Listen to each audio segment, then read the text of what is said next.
Enabling people to become better versions of themselves under pressure is one of the most important and energizing things that I get to do. And I, like every audience member I speak to, understand what it means to lose it under pressure. But I also have seen the power of being more composed on myself and on every person I've ever worked with. And when I ask an audience, what is one thing you'd like to be better at under pressure? It is amazing how quickly people know, because they know there is something they could do better. I hear things like, I'd like to be more patient, I'd like to be more assertive, a better listener. And almost always at the top of the list is that they would love to be more composed and anchored when the pressure comes on them. And pressure is an invisible force that tells you that something is changing. Pressure is an indicator of change, and we feel it all the time, meaning we feel change is occurring all the time. So how we show up in those moments is really, really critical. So what if we could be even 10 to 15% better, let alone 90% better at handling change and pressure? How would that impact our organizations, our teams, our families, and ourselves? The impact would be almost immeasurable.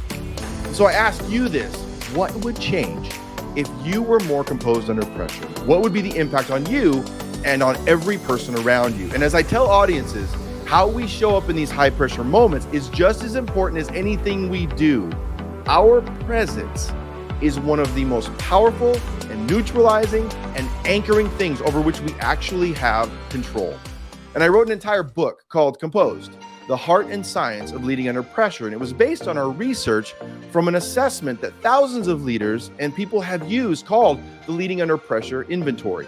And that research gave us insight into what is really going on inside each of us, the true and personal story in these high pressure moments, and also what we can do about it. And the first step is always to understand our defaults. Our defaults meaning this: what happens if we do nothing and simply respond out of our emotional compulsions? And for some of us, the default is to become a peacekeeper and spend all of our attention on what others are thinking and feeling, while others of us have a different way of responding. Our default is towards ourselves, toward truth speaking, with most of our attention going to what's important to us. And understanding our default is the start, because now we know where we have some work to do.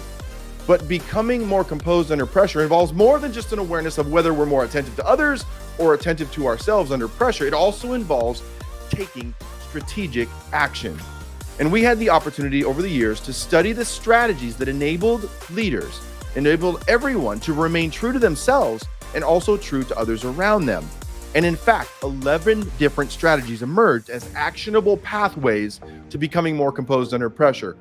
And as part of the Composed keynote, I invite every audience member to become aware of their defaults and to imagine a world where they have the capacity to be composed under pressure, to be their best selves in those moments. And as part of that, I will share the 11 strategies and also the secret sauce to being our best selves when that next high pressure moment comes. And so I ask you this again: what would change if you and every person around you were more composed under pressure in that next moment? Imagine the impact on productivity, on our capacity to have the toughest conversations, and on our ability to be agile, to work through adversity, and to simply perform at the next level. Composure is the secret formula to so many organizational and personal challenges we face every single day. And my goal is to provide a pathway for every person to be more composed for their sake, and even more importantly, for the sake of every person around them.